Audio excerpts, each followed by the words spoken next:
Hola, hoy vamos a hacer una breve comparación entre derechos humanos y derecho internacional de los derechos humanos.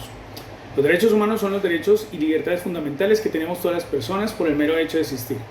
Respetarlos permite crear las condiciones indispensables para que los seres humanos vivamos dignamente en un entorno de libertad, justicia y paz. Los derechos humanos gozan del principio de universalidad, que es la piedra angular del derecho internacional de los derechos humanos. Esto supone que todos tenemos el mismo derecho a gozar de los derechos humanos. ¿Quiénes deben respetar los derechos humanos? Pues los estados, los grupos armados, particulares, grupos, empresas, en fin, todos. ¿Qué es el derecho internacional de los derechos humanos?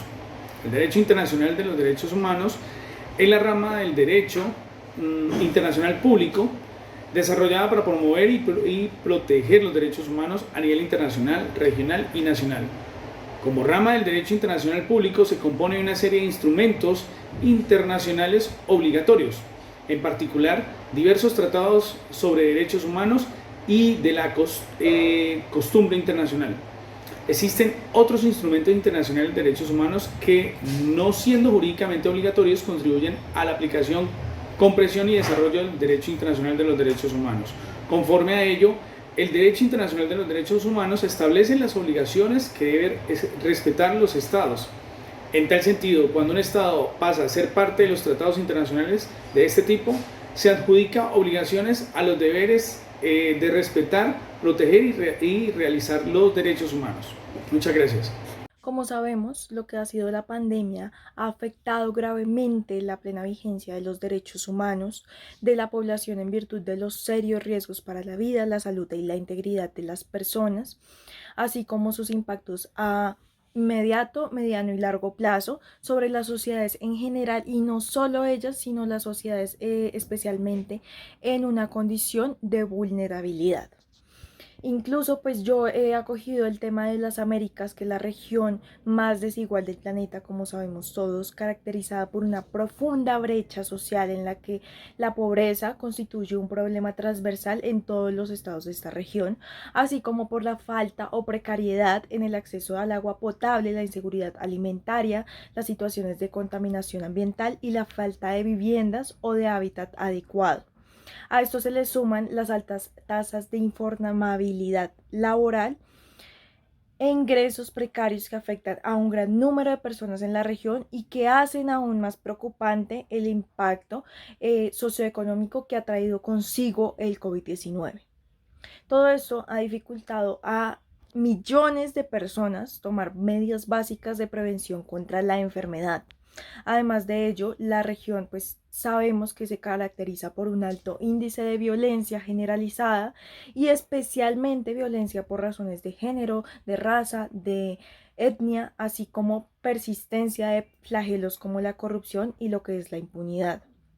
De esta misma manera, en la región prevalece por parte de los ciudadanos el ejercicio al derecho de la protesta social, como lo hemos visto en Colombia en el 2021 en un contexto de represión mediante el uso desproporcionado de la fuerza, así como de actos de violencia y de vandalismo, graves crisis penitenciarias que afectan a la gran mayoría de los países y la profundamente preocupante extensión de lo que es el fenómeno de la migración.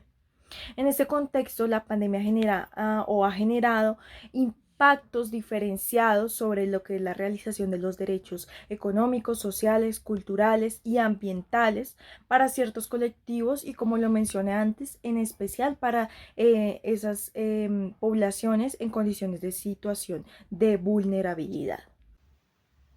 En el contexto de la pandemia global se discutió mucho sobre si las acciones de los gobiernos fueron acertadas. Todos recordamos con impacto cómo a principios del año 2020 se condenó fuertemente a las autoridades chinas por su postura tan estricta frente a los confinamientos, en los cuales resumidamente obligaron a los habitantes de varias de sus ciudades a aislarse de forma preventiva para tratar de contener la expansión del virus.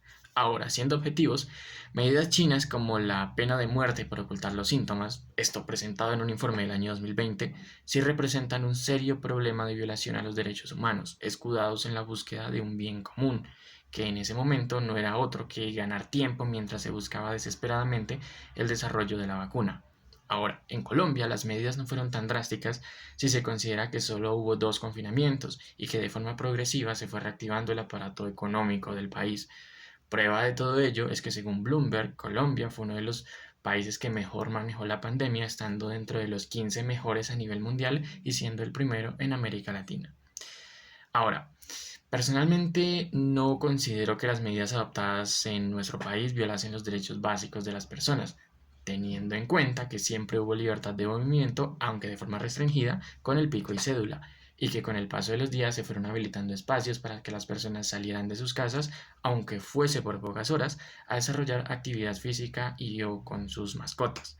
Si nos remitimos a los 30 derechos humanos básicos fundamentales, ninguno de ellos se vio vulnerado en forma de que causara daños graves a las personas.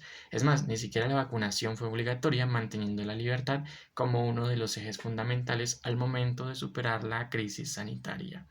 Por esas razones es que no considero que en Colombia se violasen los derechos humanos en el marco de la pandemia.